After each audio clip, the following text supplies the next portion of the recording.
may look at this ticket and think it's not really that important. I get to select 3 awoken characters, why does that even matter? But here's the thing, if you're just starting out, selecting these 3 awoken characters could help you so much progress to kind of the mid game and even help you in some of the in-game content. So in this video, I'm going to tell you the top 3 characters to select from your hero ticket since we're getting the triple boost login bonus. OG Finn may not have like the crazy appeal of War God Finn nowadays, but one thing this guy does is he brings so much support and utility to your team.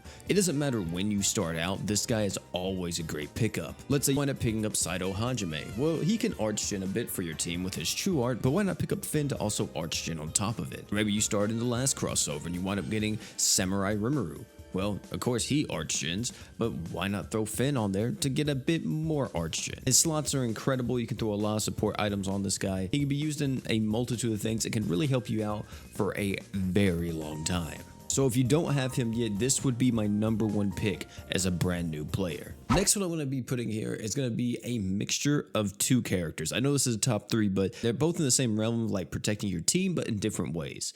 One is Gerald and the other is Sandstone. Now Gerald is a taunt tank, meaning that he takes all the damage that the enemy will deal to his team and directs it to himself. The reason why I'm putting him here though is not just because his ability to take the damage for the team, it's the fact that if he ever dies, which Gerald dies quite a bit. Once he dies, he is invulnerable for 5 seconds as he revives. You heard me right, he has a revive mechanic. And currently, the only other one that has a revive mechanic like Gerald's in the game right now is a crossover unit known as Gamagori. And since he's extremely limited and also an ascended character, Gerald kind of makes up for it. You won't be able to use Gerald in every single piece of content, but whenever you do need him for his very specific niches, or just whenever you maybe need a taunt tank to survive a few hits, Gerald can be your man. As for Sandstone, she is a damage mitigation tank, meaning that she doesn't put up some kind of taunt on the enemy and redirects damage to herself. No, she actually just lowers the damage that is dealt to the entire team. Even to nowadays standards, she still has really solid damage mitigation buffs, and most other characters that are considered insanely broken now, Shiro, Beta, all of them, they usually give about the same amount of DR or maybe a little bit more. So this DR buff really hasn't fallen off, which means Sandstone really hasn't fallen off either. Of course, this doesn't mean that she's a direct replacement for Shiro or a direct replacement for Beta, but if you do find yourself struggling in some content, you're like, man, I'm getting really dusted right now, throwing on a Sandstone may be the reason why you win a fight. The 30% DR is just insanely valuable. The 20% crit res on top of it, amazing. The 2 defense slots and the 4-star support, incredible. And then my #1 pick out of everybody is going to be the man Berwick. Berwick back in the day whenever he came out was insanely oppressive, and even now he's still a really solid unit. If you love transformation characters in other games, or you just are really fond of the idea of transforming, that's kind of what all the Blood Knights are. They have to activate their Magia Drive, and then once they're in their Magia Drive,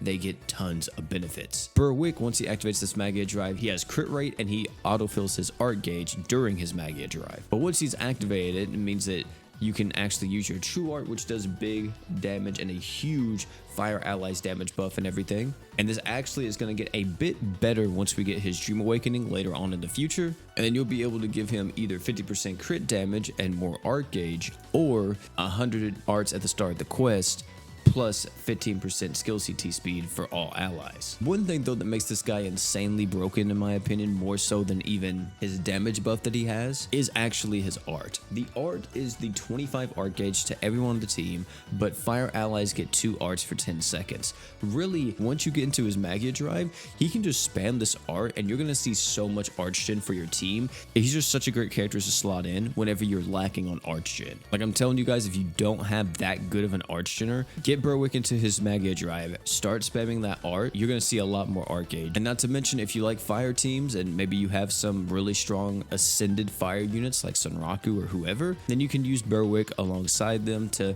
give them a bit more art gauge than what he gives most other characters. Now those are my 3 characters that I would highly recommend you all go for if you're a brand new player. I do have some runner-ups and these are a bit more situational, so I'll just go through them very quickly.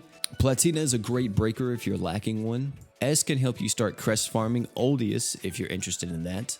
Rekstrom's actually a pretty competent nuker. Liker can help you out in the mono dark floors. Alvina's a great disease unit. Norn is still pretty solid at inflicting paralysis, just make sure you have her true weapon. And if you plan on soloing Genzo anytime soon, highly recommend you get Muse. But ladies and gentlemen, that is going to be it for this one. Tell me down below what you all are going to be selecting from your tickets. Did this video help you decide on someone, or did you already know who you were going to pick? As for me, your boy has everyone here, but I may do a little bit of some funny business and pick up another Rags to maybe do some Rags duo nuking. But hey, we'll have to see. Thank you all for hanging out so much again. If you enjoyed this video, have me check out this video popping on the screen right now. It's me showing you the hardest hitter in Grand Summoners. That sounds interesting to you? Highly recommend check out that video. Oh, and one more thing before you leave, don't forget to drink water.